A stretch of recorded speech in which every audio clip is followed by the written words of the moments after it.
So good evening, everyone, and so welcome to our weekly appointment on religion and urbanity across space and time. Today, our third lecture will be held by Dr. Martin Christ, who will present a paper on death and burial in early modern Europe. So, as you can see from the first slide of this presentation, we will continue to talk about death, as we did last week with Emiliano Orciuoli, but in a different context, in a different period, and of course from a different perspective. So before giving the stage to Dr. Martin Christ, let me just briefly introduce him. So Martin Christ is an historian and a postdoc researcher at the Max-Weber-Kolleg of the University of Erfurt, where he's working on his habilitation project within the frame of the research group Religion and Urbanity, Reciprocal Formation. And his research focuses on the impact that ideas and practices of death had on early modern urban communities and vice versa. In particular, he compares the changes in early modern death rituals, but also in place of the dead and in the way deaths were recorded after the Reformation, by focusing on major urban centers like London and Munich. So, though German by birth, his academic education took place in Great Britain between England and Scotland. And in 2017, he received his PhD from the University of Oxford, where he carried out a research entitled Biographies of a Reformation, Religious Change and Confessional Coexistence in Upper Lusatia in the 16th, 17th century. And I take the opportunity to announce that the result of his research have now taken the form of a monograph that is coming out with the Oxford University Press in March 2021. And while we are waiting to read his book, we are all invited to read his article that he published in several journals, including German History, and we are glad now to listen to his lecture.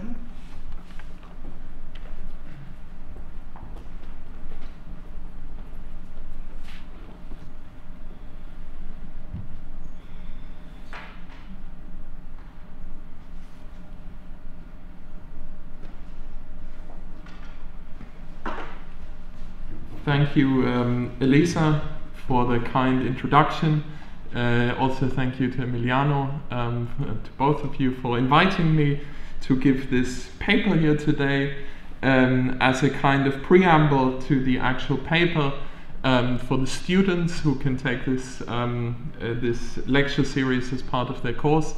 The script of this lecture will be available to you both in English and in German, as well as the PowerPoint, so that you can reread some of the aspects and also reread some of the concepts in case this goes too quick. I will try to talk slowly and clearly, but if I do not do that at some point, please feel free to raise your hand and just tell me to go a bit slower or speak more clearly.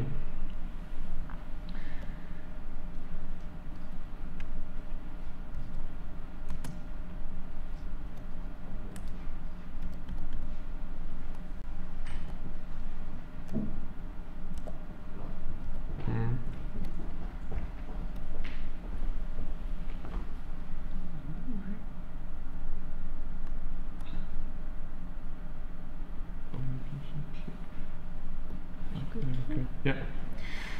So in the current situation, death is ever present. Whether reading about efforts by churches and town administrations to curb the numbers of corona victims, news reports on the burial of the dead in mass graves, or the fear of dying alone because of the quarantining of those infected with COVID. Questions around what a good death should look like, how to deal with the serious outbreak of disease, and how to treat the bodies of the dead have gained new relevance and indeed urgency. But these questions and similar ones have occupied humans for centuries, even millennia, and the answers to them have changed depending on time, place, and wider circumstances. Today, I would like to introduce one period, the early modern one, so from around 1500 to around 1850, that saw especially drastic changes in the treatment of the dead. This talk considers the impact death, dying and commemoration had on urban communities across early modern Europe.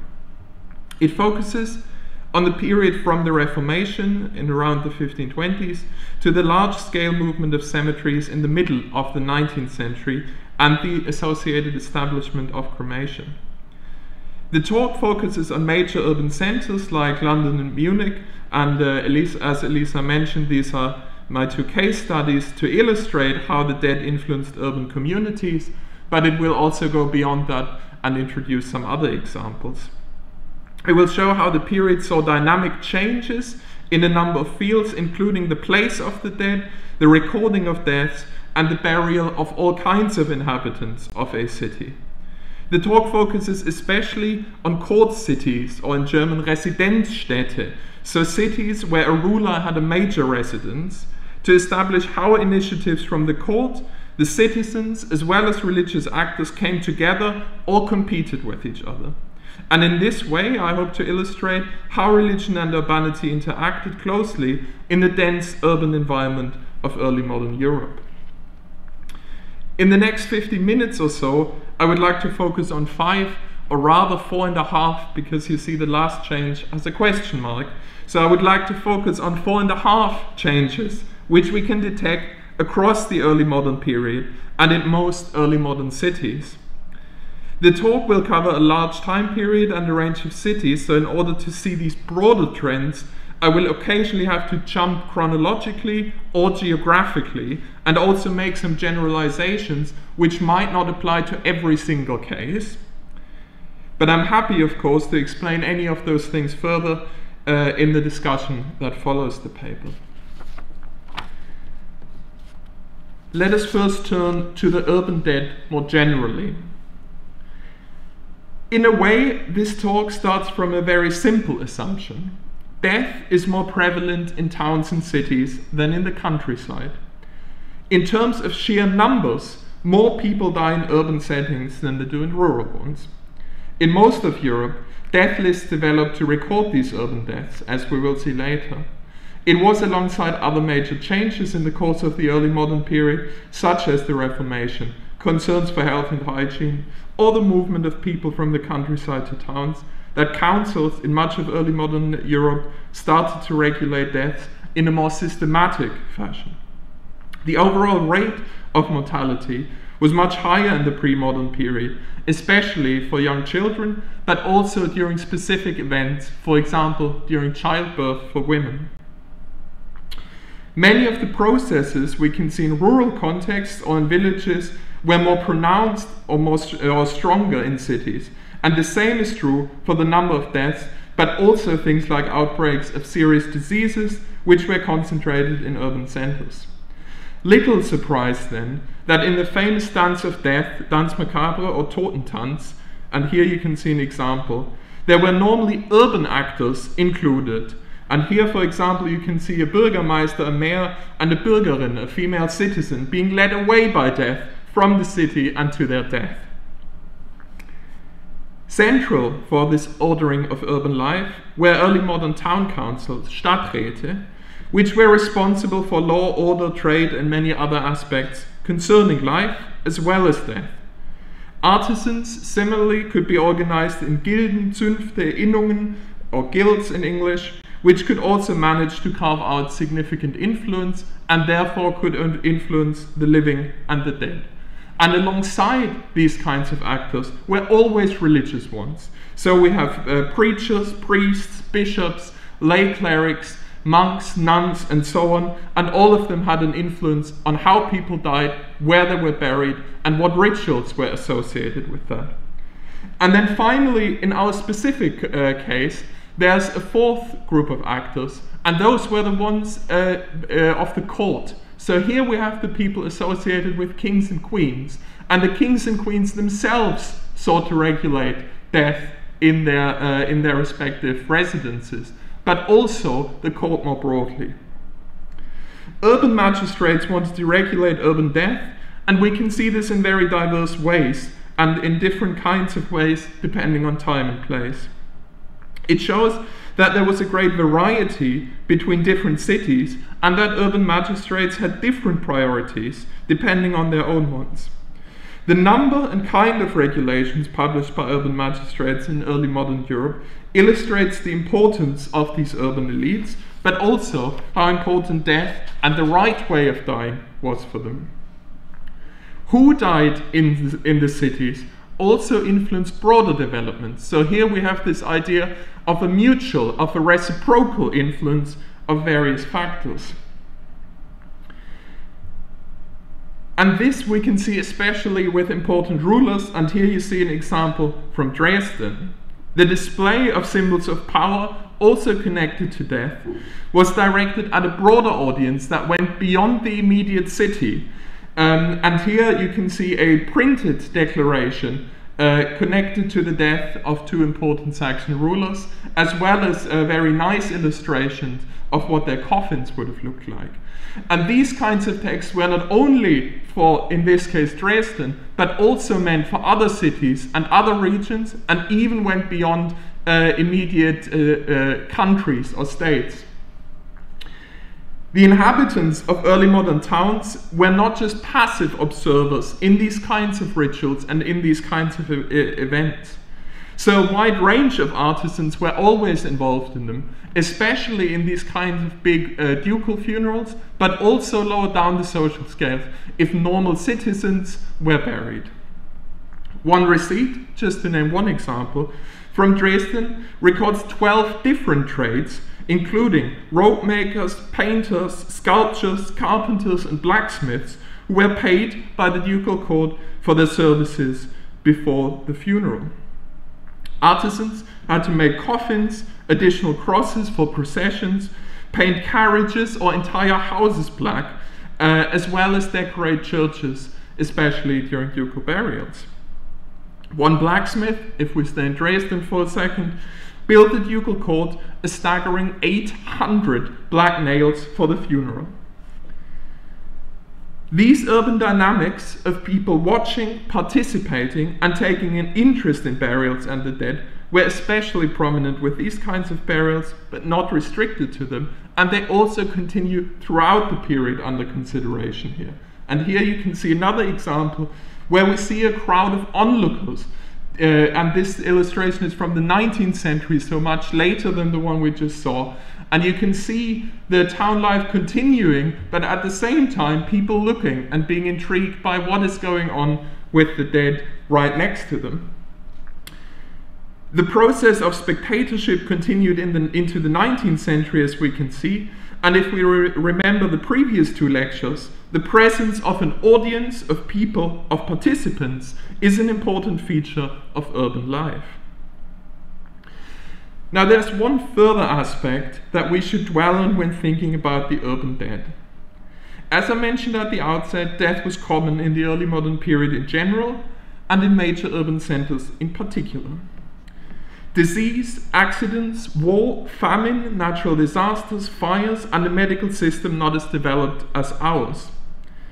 But that did not mean, and this is important, that people did not care about death or did not care about dying. Death in the city may have been more common, but that did not mean it was necessarily less devastating for those left behind. Let me illustrate this with a quote. This is from the famous diary of Samuel Pepys, who in the 17th century recorded some of the most turbulent and important years of London.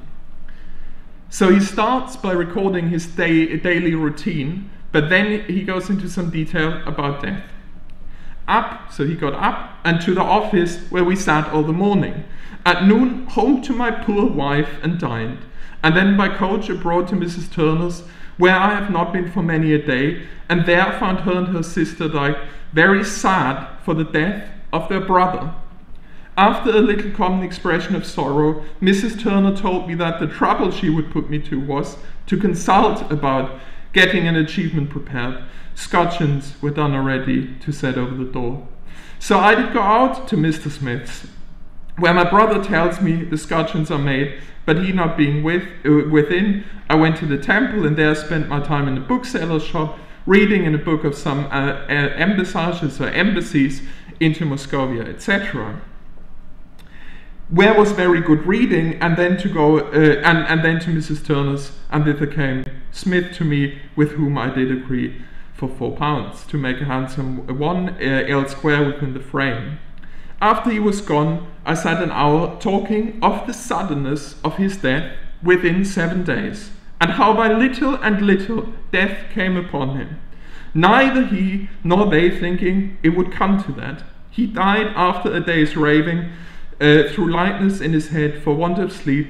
His lady did not know of his sickness, nor do they hear yet how she takes it. So here, in this very simple example, I think we can see that there were still emotions involved when people died. It could still come as a shock, as it is expressed here about the suddenness of death. And I think more broadly we can say that even if death was more common, people could still be concerned, devastated, and take a real interest in what happened to the dead, what happened when people died, and how to treat the dead. Let us now turn to the first change. The number of urban deaths also meant that urban administrators and officials had to find ways to regulate how people died, where they were buried, and what happened to the burial sites.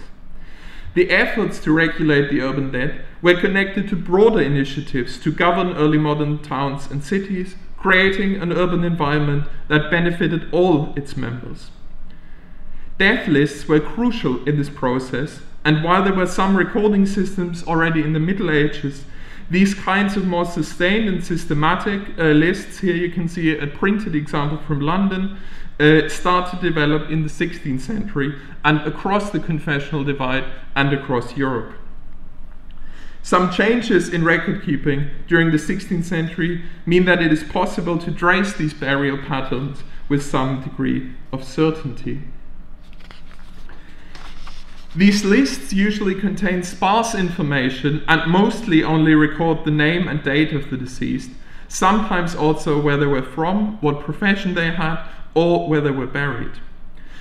Nonetheless, I would argue they show an increasing awareness that as the size of towns continued to grow, a closer regulation of where people were buried and how they died had to be put into place.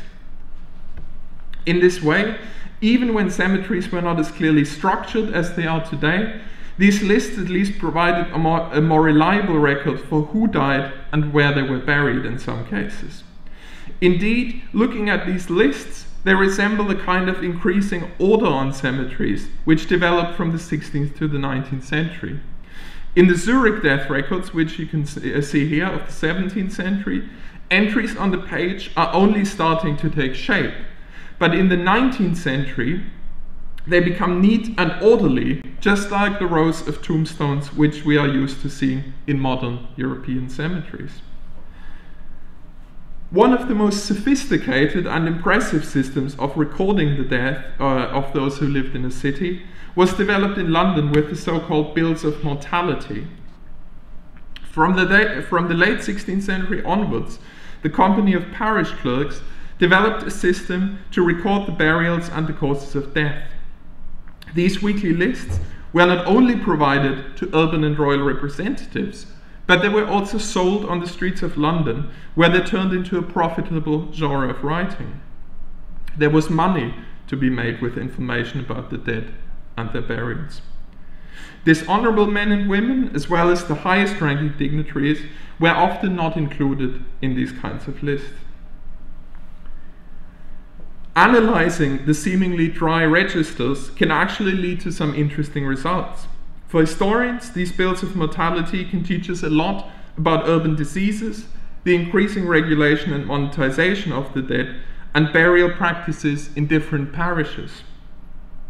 And here I quote from the work of Alex Bamji, as she has illustrated for early modern Venice, there were instances where scribes even drew the causes of death into the margins of some death registers.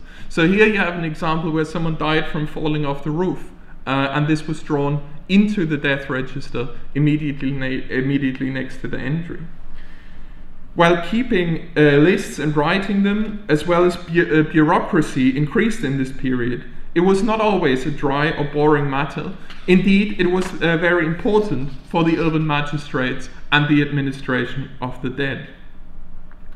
Closely connected to the recording was a reordering of the dead, to which we turn second. Alongside these death lists came a greater regulation of who was supposed to be buried how and where. Crucial here were ordinances. In German we might call them Begräbnisordnung or Friedhofsordnung. And in some ways, these instructions regulated aspects which remain important in modern cemeteries, in our cemeteries today. And here you can see an example of German cities and how much it costs to bury people. And these kinds of Friedhofsgebühren or cemetery, the money you have to pay to be buried, the cemetery's fees, could be divided into different groups or classes and could vary between towns, regions, and countries depending on various circumstances. And here you can see a sort of parallel to what we know today of cemeteries. The regulations also included instructions how these fees should be paid, as well as who they should be paid to, clerical, urban, or courtly actors. And as a second example, other ordinances concerned other features which we still know from today: the appropriate behavior on a cemetery, around the dead, and also how people should behave in the houses of the deceased. Of course, in the early modern period, these kinds of orders would have looked rather different, i.e. like this. But these funeral ordinances speak to a concern about how people were buried. Now, in many regions in Europe, this was the case, and in the highly fragmented Holy Roman Empire, what is today Germany, there was no unified funeral ordinance, and instead these were written and proclaimed by individual towns or territorial rulers. Here you can see three examples: Magdeburg, Rudolstadt, quite close to here, and one from Nuremberg, Nuremberg. Now, there were also towns which did not have specific funeral ordinances, but they were either included in more general statements or they dealt with funerals in a more flexible way. In the Holy Roman Empire, here we speak of an ordering in terms of the so-called gute Polizei, how people are supposed to behave, especially in cities. The ordinances were usually proclaimed from the chancel, i.e. in the church, but could also be pasted to important public spaces, such as church doors. And the regulations are particularly known from this area, but they also existed elsewhere. That these ordinances were directly linked to specific towns is also attested by their design, some of them containing the town's coat of arms on their frontispiece, and all of them written in the name of urban authorities or magistrates. On the first page, they usually address the whole citizenship, the whole Bürgerschaft, stressing that these decrees on how to behave around the dead and with the dead were to be followed under threat of punishment. In many instances, the tracts sought to include the whole urban community by stressing that the instructions applied to citizens as well as those living in the town who did not have full citizenship rights. In many cases, these ordinances regulated how much individuals involved in burials were supposed to receive as a payment. Here you can see an example that reads: Bei Leichenbegängnissen, wo nebst einer Vokal auch eine Instrumentalmusik ist, bekommt der Kantor 8, der Organist 6, der Stadtmusikus 12 und so weiter.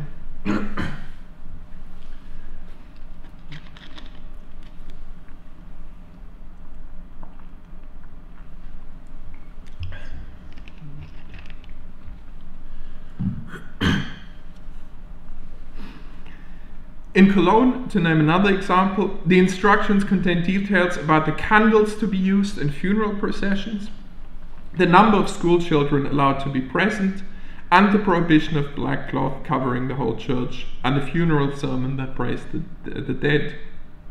Further regulations could include the placement of the dead body in the churchyard or cemetery and the appropriate payment for various people involved.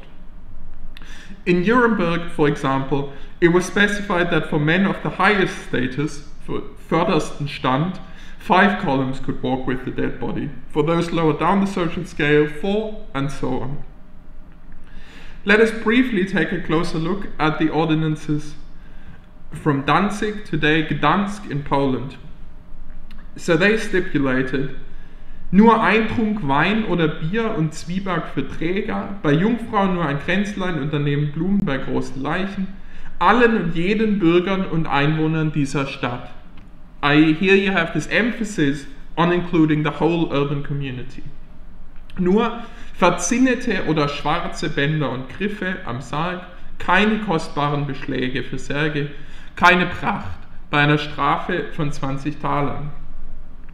1705, this ordinance was renewed, slightly altered and adapted, wie denn auch hiernebens verboten wird, bei künftig sich ereigenden Todesfällen die Vorhäuser mit einem Trauerbeschlag zu bekleiden und die unterste Stube länger als 6 Wochen also bekleidet zu lassen oder Karossen und Pferdegeschirr zu beziehen, bei Strafe 20 Reichstaler, so oft jemand da wieder handeln wird, auch kein Trauerflor bei Frauen und Männern. So here you can see this regulation of how people are supposed to be buried, what other people are supposed to see of the burial, and therefore also how the urban community as a whole was influenced by individual deaths, and if an individual person died, how they were supposed to be remembered and commemorated. As the early modern period progressed, the number and details of these kinds of funeral ordinances increased. But if we keep in mind that many of the towns we have discussed were some kind of residential town, we should remember that many of these stipulations only applied to citizens, to normal citizens, if we want. To a lesser extent, they applied to the urban elites, and not at all to the court and important rulers. So it is no surprise that in Dresden, if we return there once again, for example, we continue to find elaborate, colorful and big funeral displays like this drawing illustrates. This one, for example, would have been displayed in major churches in Dresden, showing the power, the prestige and the money of ruling dynasties. Alongside these regulations came a renewed interest in this period not only on how to bury the dead, but where to bury them. So now let us turn to the third aspect.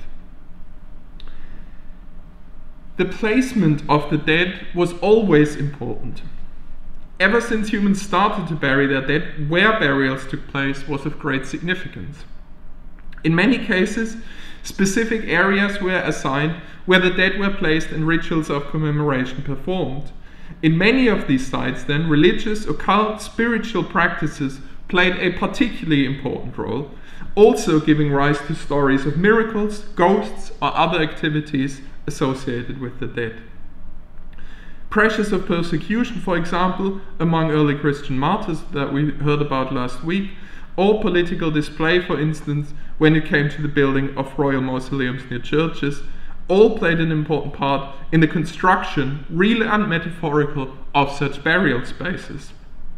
Here we can see an example from Vienna, where long into the 18th century, burials took place directly by the church because this space was considered to be particularly prestigious and important. In the course of the Josephine reforms in the late 18th century, Joseph II ordered that burials should be carried out in a more humble manner, that cemeteries should be moved to the outside of towns, and that they should be administered by urban or state officials, and no longer by clerics. So here we have an initiative that is actually supposed to decrease the influence of the church, of the clerics, but more about this if we want secularization later. And these attempts led to significant resistance, both from the citizens and from the clerics, who feared that they might lose a significant source of income as well as prestige. The case of Vienna is made all the more interesting because cemeteries were already moved to the outskirts of the town in the early 16th century. So clearly, it was not a general idea of moving a cemetery from the center of the town that enraged citizens. Rather, it was the closing of specific and long-established ones which concerned the urban citizenry. The meaning of these burial sites was never fixed, and what may have been an honorable and desirable burial space in one century could be turned into an undesirable spot, and vice versa. These shifting interpretations of cemeteries, graveyards, execution sites, and other places where dead bodies went are particularly visible in towns and cities. In urban centers, many changes were implemented because of an increasing density and the need for more space for other buildings or living quarters. In Erfurt, for example, a park and parking space were built on top of the former execution site, the Hansaplatz. Maybe some of you know it. At the same time, intellectual discourses on religion and hygiene spread more quickly in urban settings, meaning that their influence was felt more strongly in an urban context. The desire to show oneself as wealthy, sophisticated, or well-traveled, elements that shaped what gravestones and epitaphs looked like, was also particularly pronounced in this kind of context. So in the period 1500 to about 1800, we see several such shifts in urban cemeteries. Some burial spaces were moved during or soon after plague epidemics or other serious outbreaks of disease. This already happened in the Middle Ages, but was more pronounced in the early modern period, for example in the case of Nuremberg. These cemeteries were deliberately moved outside of the city center to prevent any spread of the plague among the citizens. A second change in this period saw the Reformation create what Craig Kozlowski has called a separation of the living and the dead. By this, he means that both theologically and spatially, the living and the dead were separated by important evangelical reformers. There was one further big change, and that came in the 18th century and then continued into the 19th. Increasingly, town inhabitants and councillors wanted to move cemeteries for reasons of hygiene, a trend explored by Norbert Fischer and others. For example, in late 18th century Munich, a public campaign ensued to force urban dignitaries to move the cemetery from the town centre to the outskirts. For medical considerations and a fear that diseases might spread, letters argued that poisonous exhalations would, quote, damage the health of the town's inhabitants. Alongside these changes to the burial spaces also came other considerations. This campaign was eventually successful and resulted in a shift in what we might call the necrogeography of Munich, where the southern cemetery, and here you can see an image of it at the top, formerly a plague cemetery and reserved only for diseased and dishonorable burials, became the only possible burial site in the whole town. So from 1788 to 1868, all corpses were buried in the space, including important dignitaries, mayors, important scientists, and so on. This shift of a cemetery from the churches to the outside of the town changed the layout and the structure of the entire town. Similar moves of graveyards can be seen in other German and European cities, and formerly dishonorable burial sites turned into the sole cemeteries, meaning that urban dignitaries were now buried in the same space as victims of plague, prostitutes, criminals, or other individuals who had not received an honorable burial previously. Just to name one more example here from Copenhagen, where in the course of the 18th century, a literal assistance cemetery, i.e. assisting the inner urban cemeteries, Assistenzkirchegard, was established and was also turned into the town's main cemetery. This ordering of urban spaces was connected to broader processes of town planning and efforts to make towns more habitable, pleasant, and safe. Town magistrates wanted to not only ensure people were buried in the right space, but also that their tombstones and graves looked appropriate. Alongside these changes, in terms of the looks and positioning of the cemeteries, also came shifts in terms of what the cemeteries themselves looked like. And in this period we have ideas revolving around park cemeteries and garden cemeteries and the picture at the bottom also gives you this impression. The confirmation of the looks of the cemeteries we can also see in a range of sources. Here, for example, you have one Josef Zachenberger, Bildhauer von hier, who finished his work in satisfactory manner, and a confirmation by the town magistrates that they would pay him accordingly. In the 18th and 19th centuries, features we now associate with cemeteries, for example the neat rows of graves, were developed and became a lasting feature of the urban deathscape. This reordering then was especially connected to urban centers, where cemeteries were particularly frequently moved to the outskirts and in the process also received a new structure. However, even for the people who were buried in the urban cemeteries, there were important distinctions. Members of the urban elites, including councillors or families who had a long-standing association with high urban offices, were buried in particular spots or in family mausoleums, while the poor could be buried in mass graves, and most common people were buried without grave markers in the early modern period. In Lucerne in Switzerland, the newly built cemetery from 1633 reserved a special row for the wealthiest and most respectable citizens. In a similar way, only wealthy and respectable citizens could receive a coffin in many of the European towns we looked at. While in the medieval period it was mainly criminals who were buried outside the city walls, the shift of graveyards in the early modern period meant that soon everyone was buried outside of the compounds of the town. Sites of death altered significantly in the early modern period for a range of reasons. Changes in theology, considerations of hygiene, increases in urban density and the need for space, new ways of regulating spaces, and traditional considerations of prestige and representation all played a part in this relocation of the dead. Cemeteries not only provided an opportunity to display wealth and status, but also excluded certain individuals from an honorable burial, symbolizing their ambiguous status within the urban community. Jews in Dresden, for example, were not able to bury their dead according to the official rules for all of the 16th and 17th centuries.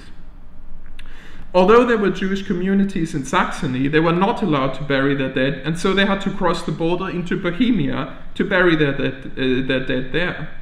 The first requests for a Jewish burial site came in the late 17th century, and in 1740 the influential Jew Michael Samuel petitioned Frederick August II and the Dresden court for a designated Jewish burial space, which is what eventually happened. The increasingly interconnected world of early modern Europe meant that people could also die in foreign lands, meaning that they were not buried where they died. One particularly fascinating example of this is the death of Christian I of Denmark, who died in Dresden in 1647 while visiting his wife's family in Saxony. There was never any doubt that he would be buried in Denmark, and so here you can see the adjustments to a boat and the black square, which you can see at the top, has at the top the writing Leiche. So there you can see the positioning on the corpse in terms of the boat that was eventually sent to Denmark.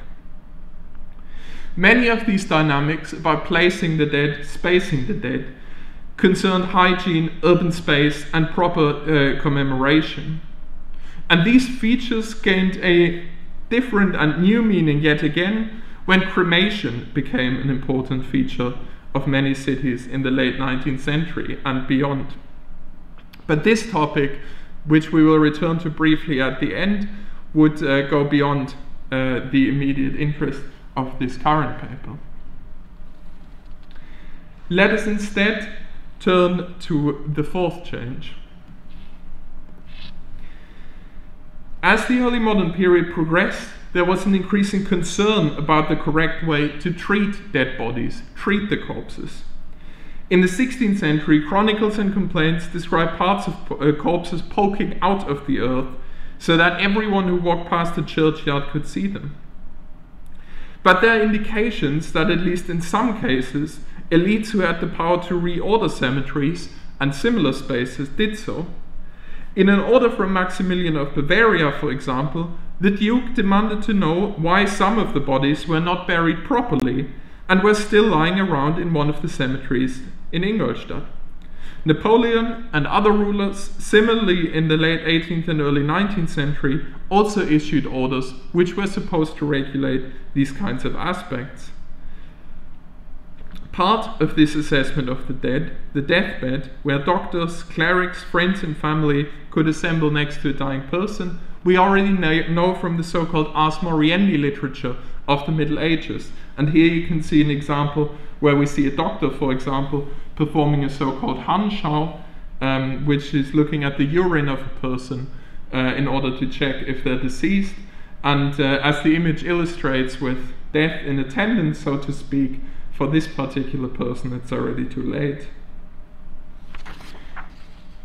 Now, these kinds of processes changed in the course of the Reformation, and one of the key changes of the Reformation was that how people were treated on the deathbed changed, because no longer were there any sacraments for the dying, no longer was there any extreme unction, but instead these processes were replaced by other ones, for example, singing or reading the Bible. There was a second way in which the dead were concerned during serious outbreaks of disease. Here, for example, you can see an instance where people worry about the fact that a priest who has died without giving confession and without receiving communion, illustrating that even as this period progressed, these kinds of questions remained at the forefront. And we can see similar processes in terms of the urban dynamics and how some of these processes were particularly pronounced in urban settings, if we think about the fact that a lot of diseases were concentrated. And normally urban magistrates at first tried to keep to regular burial patterns, but when too many people died too quickly, as was the case during outbreaks of plague and disease, graves were dug outside the city walls to prevent the spread of fumes or vapors, as well as other changes were made or implemented more quickly than they normally would have done. And here you can just see two examples of the many outbreaks of plague in the early modern period, the picture on the right for Marseille and the one at the bottom for London, where you see people fleeing from the city in order to escape death, but death, standing there triumphantly, declares, "I follow," i.e., I will kill you eventually. When, during such outbreaks of disease, plague burials occurred, concerns about quick burials, the correct disinfection of spaces, or the assessment of bodies became more important than during quieter times. If a city's population did not behave dutifully and piously, then plague might be visited as a kind of divine punishment on the urban community, and some of the regulations even withstood the pressures of such crises. One funeral ordinance, for example, specified that even during plague times, guild members had to carry the dead to the grave. Again, while we are focused on changes, it is also important to stress here that many of these processes of disease prevention and risk assessment already existed in the Middle Ages. Alongside these changes to burial spaces and more careful treatment of dead bodies, also came other considerations, and some of them again were connected to major diseases. Here we have another example, this one from Munich, where Max von Pettenkofer managed to draw up a plan of the outbreaks of cholera within that city, which led to drastic changes in the whole city. And connected to these ideas about looking at the city was the closer look taken at certain bodies, the so-called Leichenbeschau, which we can also see in many of the urban centers, also in Bavaria, where this example is from. In one text, for example, an anonymous author criticized that burials underneath the church could harm people while they were worshipping. The foul air locked in the crypts can even damage the people present in the church, the temple of God. Wieder in Totengrüften eingesperrte faule Luft, selbst in den Tempeln Gottes, dem in der Kirche versammelten Volke, an ihrer Gesundheit schadet. So these increasing concerns about health and disease meant that looking at the bodies was a crucial feature. Let us then finally and briefly turn to our last change, which I termed secularizing the dead. Many of the processes which I have described could be understood as a kind of modernization of the dead and how they were treated. At least we could say that some of the features we associate with death, burial and commemoration today came about for the first time in the early modern period. But things are not as straightforward as they seem, and this is particularly clear when we consider a kind of secularization of the dead, i.e. a movement away from religion of the dead. We might think that as the early modern period progressed, religion became increasingly less important, and while in the 16th century religion was the deciding factor, excluding certain religious groups and not others, in the 19th century, religion suddenly did not play a role anymore. I would like to at least problematize this kind of conception in this last half point. And the first example we can look at comes from London, where, for example, we can see that so-called dissenters, that is, religious groups which did not belong to the Anglican mainstream, were placed in the very center of the city, here in Bunhill Fields burial ground. Here you can see a depiction from the 19th century. So here, this was not about making sure that the urban community only contained Anglicans. And then, if we go to the other end of this chronological spectrum, we have a cemetery in Malaga in Spain, founded only in 1831, as the first burial space dedicated only to Protestants, to be precise, Anglican burials. So clearly here, religion was still a crucial factor, even after the so-called Enlightenment. So I would argue that there was at least no linear path to a kind of modern way of dealing with the urban dead, where religion suddenly no longer played any role. We can also see this in the sources discussed earlier. As normative sources repeated multiple times, it also becomes clear that there were numerous transgressions to any such restructuring, including burials during times of crisis or the burial of powerful individuals. The conflicts and special cases suggest that any kind of restructuring and reordering of the dead always also led to significant resistance. No doubt, in many urban centers by the 19th century, some of the functions previously performed by religious actors and institutions now were taken over by urban magistrates or rulers.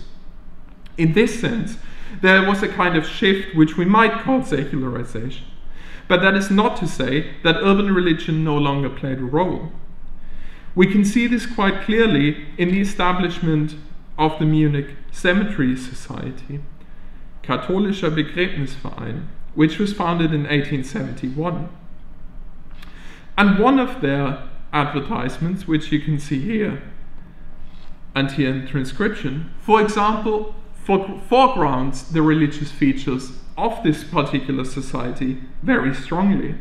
So, auch die verschiedenen Lebensversicherungsgesellschaften und Sterbekassen entwickeln eine rege Werbetätigkeit.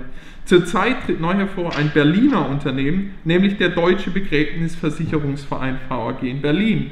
Dass der Verein seinen Sitz in Berlin hat, verschweigt er auf seinem Prospekt. Für katholische Kreise dürfte es naheliegen, ihr Versicherungsbedürfnis nicht bei einem interkonfessionellen Unternehmen, sondern beim katholischen Begräbnisverein in München zu befriedigen. Now we can see here, of course, the very complex issue of cremation coming up once again, but nonetheless we see that at least in this kind of context, religion continued to play a very crucial role, and I would argue this was the case in many of the urban settings. Now, if we finally turn to Erfurt, we can also see a similar process where it's not just about secularization in the sense that religion no longer plays a role. So with an increasing number of Muslims present in the town, there is a separate area for Muslims reserved, which you can also see in this legend, Gräber für Muslime, demarcated with a separate symbol in the space. Jews, as you might know, are buried in an altogether different space. The higher concentration of different religious groups, especially in cities, can once again lead to processes of adaptation and change, but saying that only because there's no longer a church, as in the case of Erfurt, where there's a Aussegnungshalle instead, this is a space without religious meanings or connotations, would, I think, not do the complexity of such cemeteries justice. So let me conclude. There were other points in the history of death where wide-ranging shifts in burial practices and cemeteries occurred.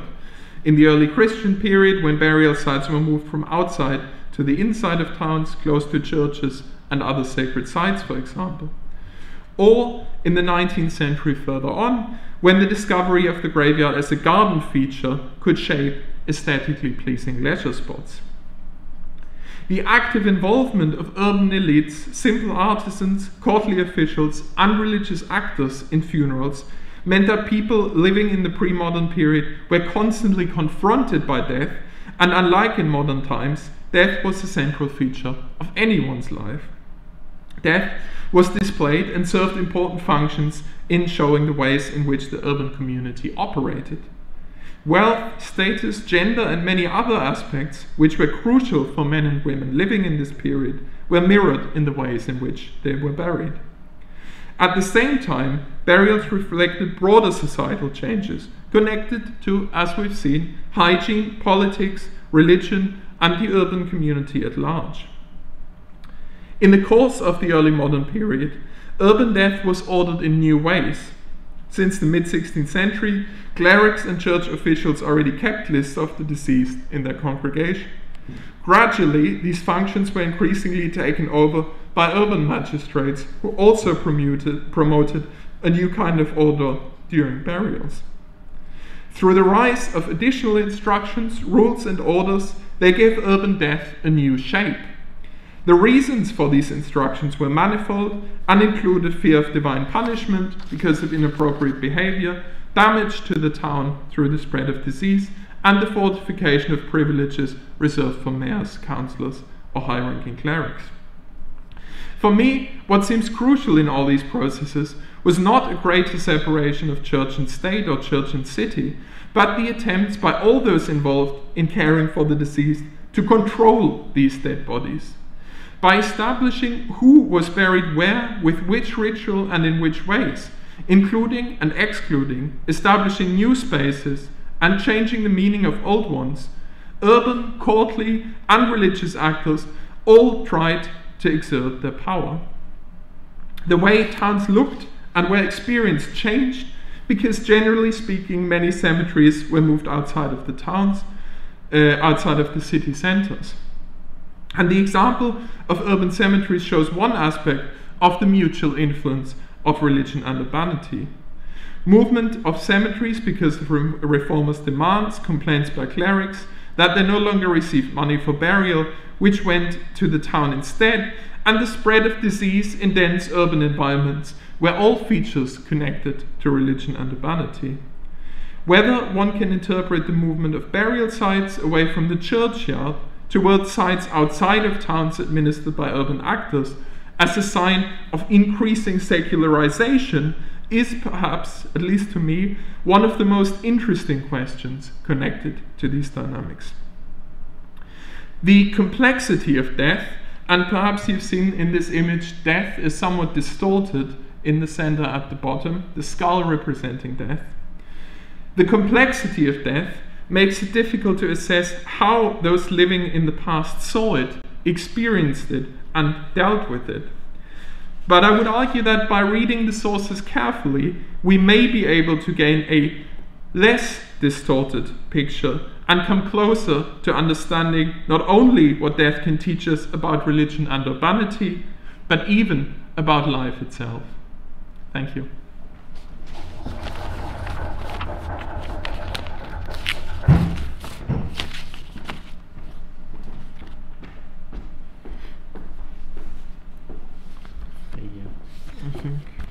Thank you very much, Martin, for this, I won't say joyful overview of this process of changes that happened, started from an early modern period in question concerning the management and control of that in cities. We have time, of course, for questions and remarks. You can address questions and remarks to Martin also in German, since he's German, and he will respond accordingly.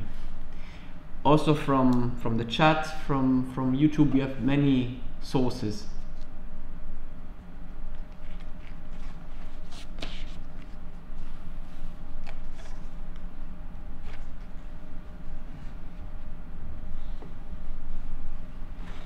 Let's see if there are.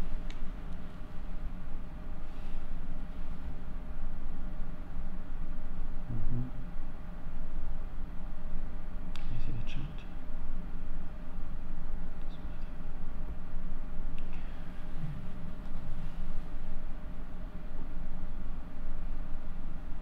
Please. Yeah, thank you. Excuse me, I didn't understand very well the point about the cemetery in Erfurt and this special place for Muslims. Or also the aspect about choosing explicitly related to Erfurt.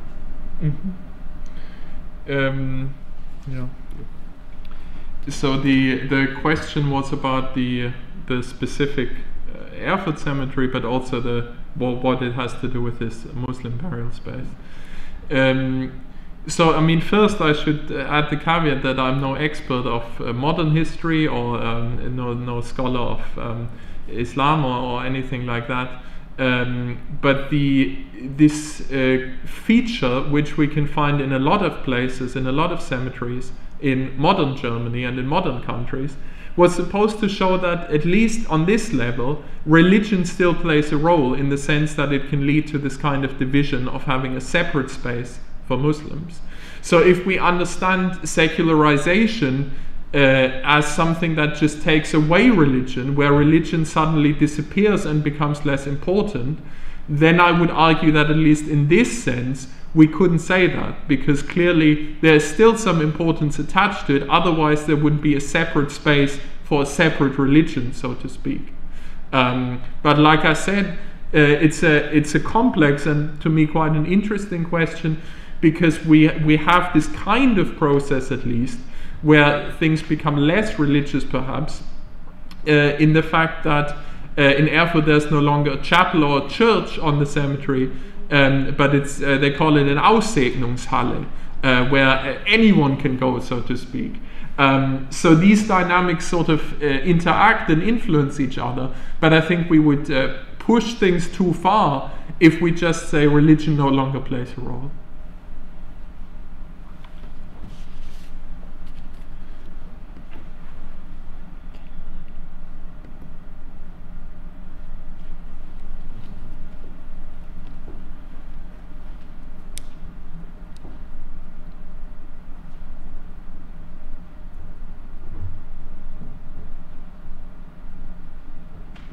Lucas, how is the situation on? You convinced everybody, Martin. Yeah. No, but I do have.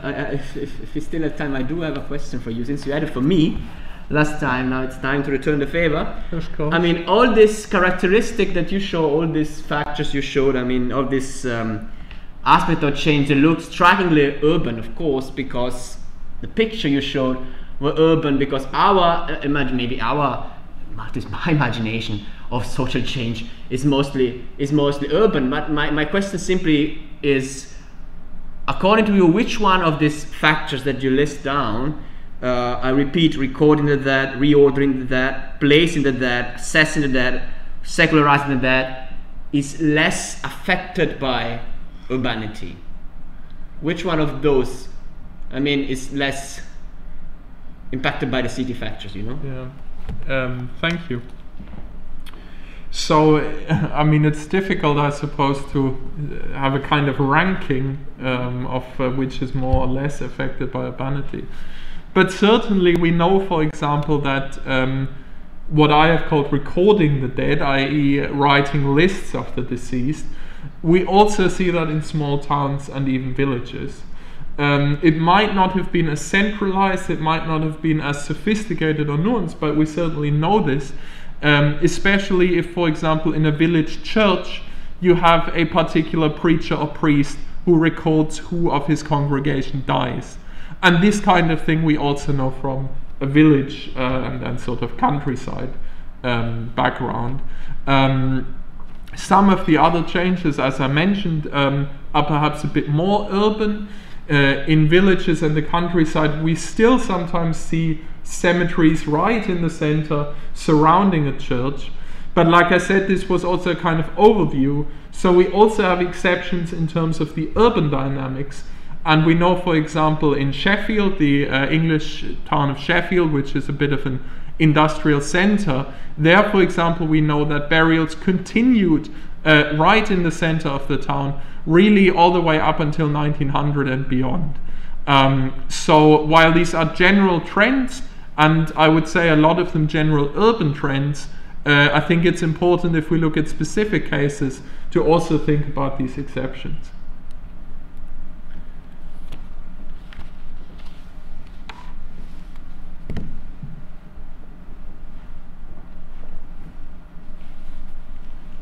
I have a question that is related to somewhat what you just said about the listing and the register. I was struck by what you said, and that they started registering so systematically the deaths, and I was wondering why that happened and why that happened at that time, and whether there is a connection with taxes, and whether it is just a question of administration becoming more sophisticated, or is it a question of demographics and knowing who is alive and who is supposed to pay the taxes? Yeah, thank you. So the question was about why at this particular point the recording starts. Yeah, it's an interesting question, and it I would say there's a few reasons behind it. One is that it's just a thing about urban growth. So you have more people in the cities in this period, in the 16th century, meaning that magistrates and churches too realized there needs to be more recording, more ordering somehow.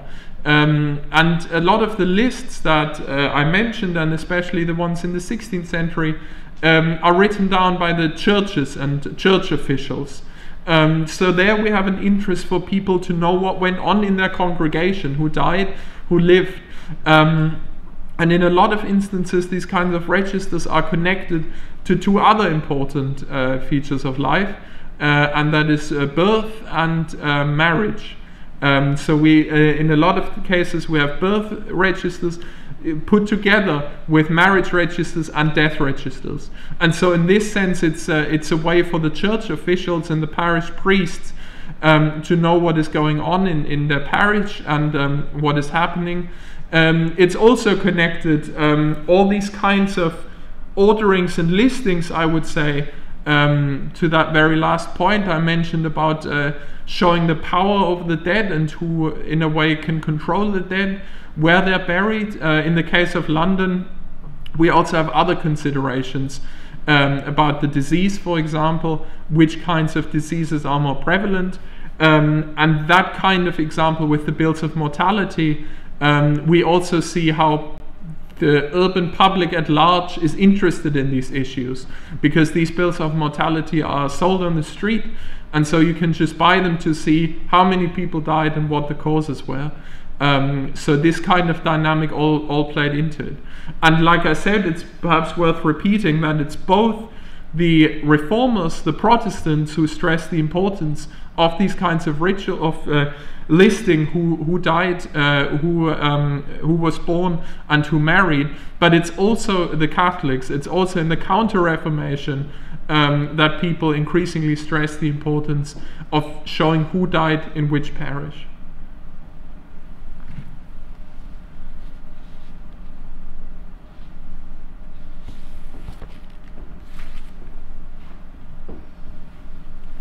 Further questions?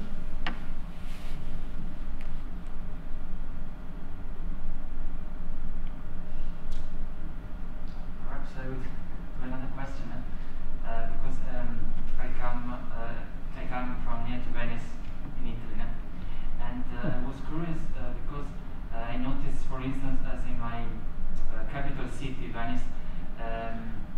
The fact that Venice has so long traditional and deepened relationship with the Far East Asia.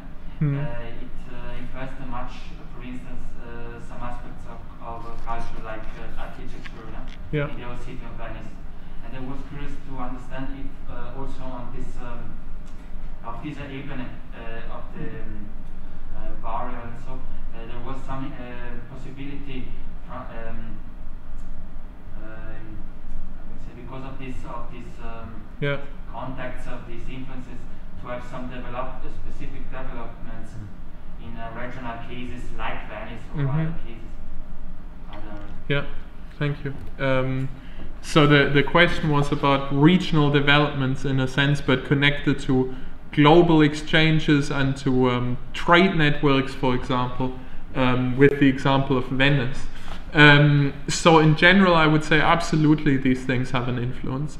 And we can see it especially, which is why Venice is a good example, especially in trade hubs, in trade centers, where a lot of people pass through. A lot of foreigners are also present, a lot of merchants from different countries, with quite a sort of diverse population in a way.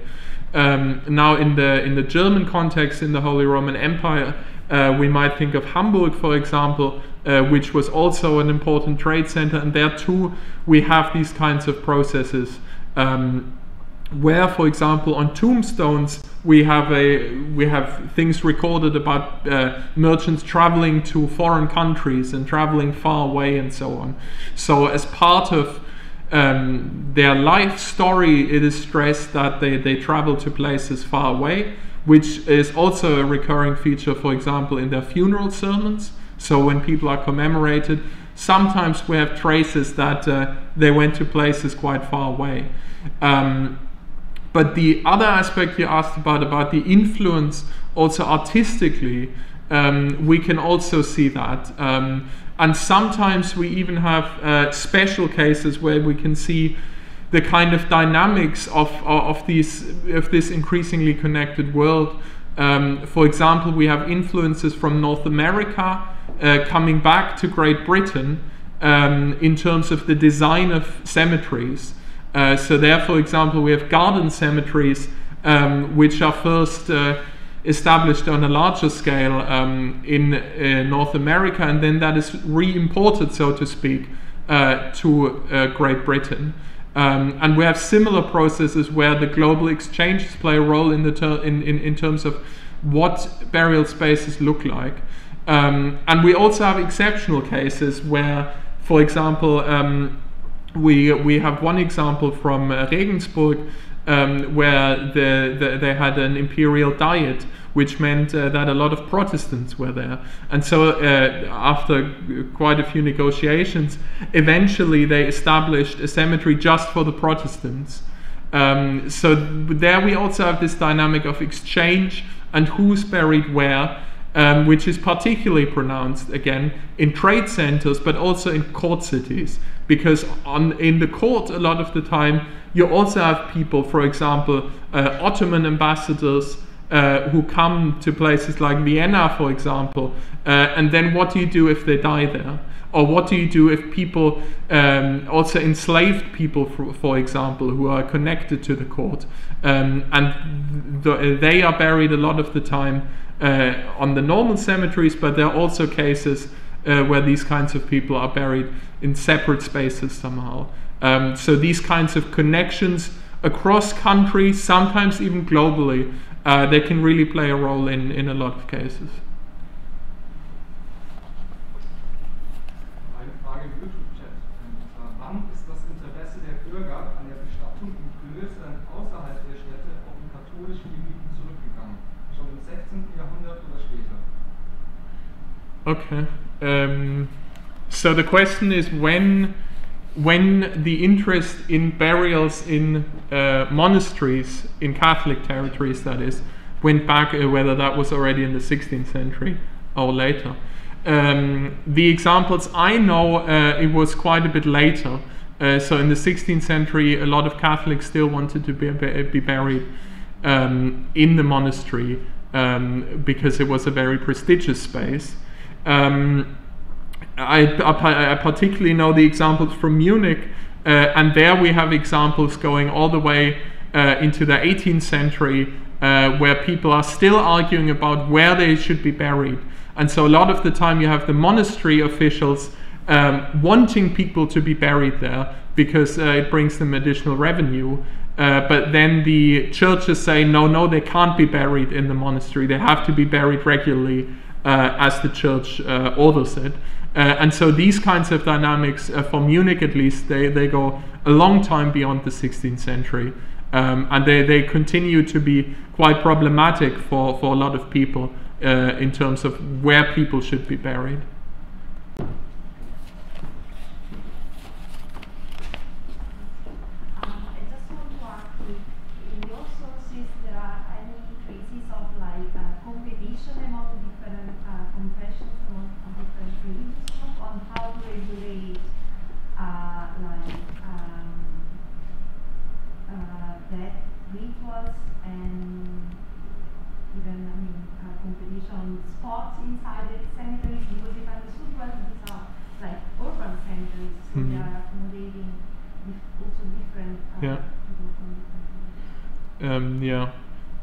So the question was about the competition between different confessions inside the city. Yeah, it's an important and an interesting question that really, I would say, depends on specific cases and specific cities, because we know some examples where we have a town or a city with multiple confessional, biconfessional in a lot of cases, where burials for both confessions happen relatively peacefully.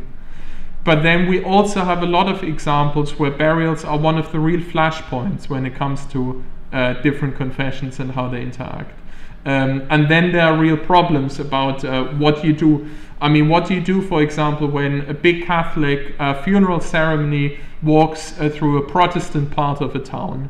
And there you have a lot of issues, a lot of fighting sometimes, at the very least a lot of arguments of how people should behave.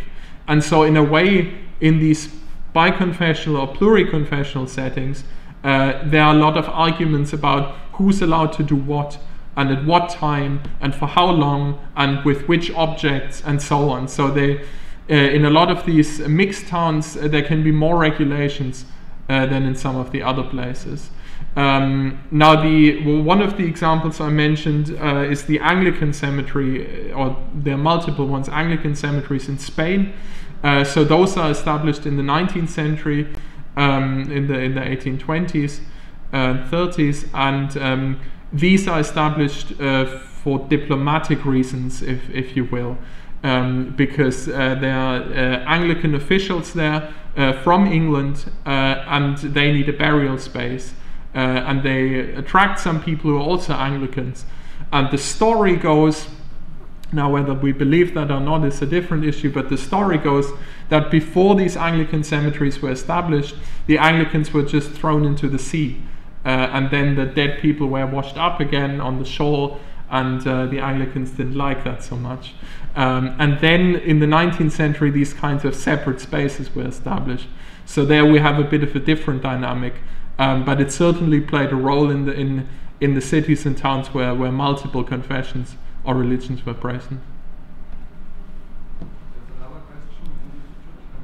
Was there a difference in the reuse of former cemetery grounds in Catholic or Protestant cities after moving the cemeteries outside the city? Difference in use of? Yeah, a reuse of funeral grounds. Of the cemeteries, the cemeteries. After okay. Was there a difference in the reuse of cemeteries in Protestant or Catholic areas? That is a good question, and my feeling would be that it not necessarily. I think in general these kinds of trends, and perhaps we should say here that there's one wave of movement of cemeteries in the 16th century but then the big move of cemeteries comes in the 19th century. And for this big move in the 19th century, I think there's a little difference. Now, it has been argued that in the 16th century, this move was particularly pronounced in Protestant areas, but there are also examples from Catholic towns. The former spaces then, in a lot of cases, were kept for a while as churchyards, but in a lot of cases then there were other buildings built on them. There were also examples where specific building projects were linked to the movement of a cemetery. So the specific need for a certain kind of building meant that the cemetery had to be moved. As far as I'm aware, that generally speaking cut across confessions. But of course, in Catholicism there might be more of a tendency, at least, to think about the sacrality of space, and where one was buried might have had slightly different connotations. But this, by the 19th century, I would think, might not have been such an important reason anymore. So I think, generally speaking, the use was quite similar in the end.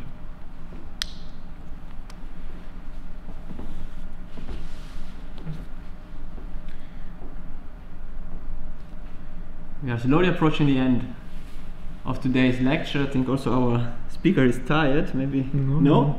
You can go on for another half an hour if you want, but I think I don't want to kidnap anybody. But if there are no other comments or questions from any source, chat, YouTube, class, whatever, you can thank again Martin Christ for his lecture today. Next time will be our guest, our speaker will be Judith Thyssen from the University of, am I right? I hope I'm right. From the University of Utrecht. Topic will be contemporary, so we will go a little bit more closer to contemporary times, because the topic will be Jewish urban religion in the United States. We saw already, like during my lecture, how the Jews were portrayed while challenging the Christian martyr during the execution. We talk a little bit about the Jews today in terms of the spatial graveyards, and next time we will touch on more living aspects of Judaism by talking about especially how the industry of entertainment, the mass entertainment, at the beginning of the 20th century changed the way lived Jewish religion was practiced in some cities in the United States. That would be the topic. Another information, you know that there are like decisions from the university going on concerning modalities of teaching.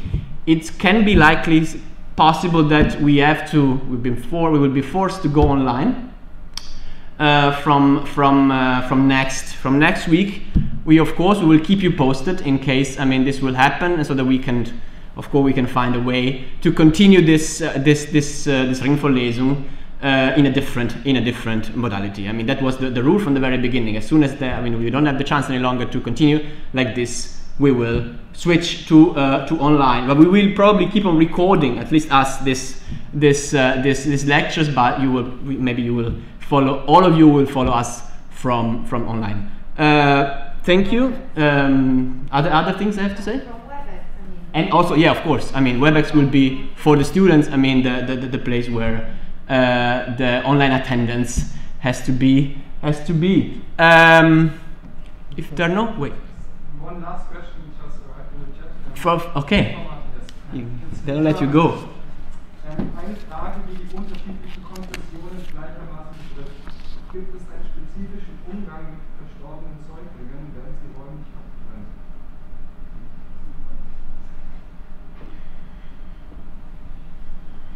abgetrennt? So the question was about dead newborns, basically, and whether there's a confessional difference. Now, I'm no expert on this, so I'm not sure I can give anything like a definitive answer. but I think that in a lot of cases there would have been specific rules for them, so to say. So there would have been specific ways of treating them, and this I know from both a Protestant and a Catholic background, where, for example, in some of these ordinances we looked at, there are specific exceptions or specific rules made for very small children or stillbirths and so on. So there could be sort of an exceptional set of rules in these kinds of cases, and that I think was the case both in Protestant and in Catholic territories. Now, this specific question about the spatial separation, I would say also depends very much on which city and which time you look at. So I've looked at a very broad time span, and these kinds of questions of course come up again and again, and they could also change over time, and depending on specific urban magistrates or depending on what a particular ruler says. And so I think the question here would be looking at specific cases where we can really see these kinds of dynamics develop, rather than giving a sort of overall or a general answer. Okay. Okay, I think this is the real end now. Thank you again for coming, and see you next week. Thank you all.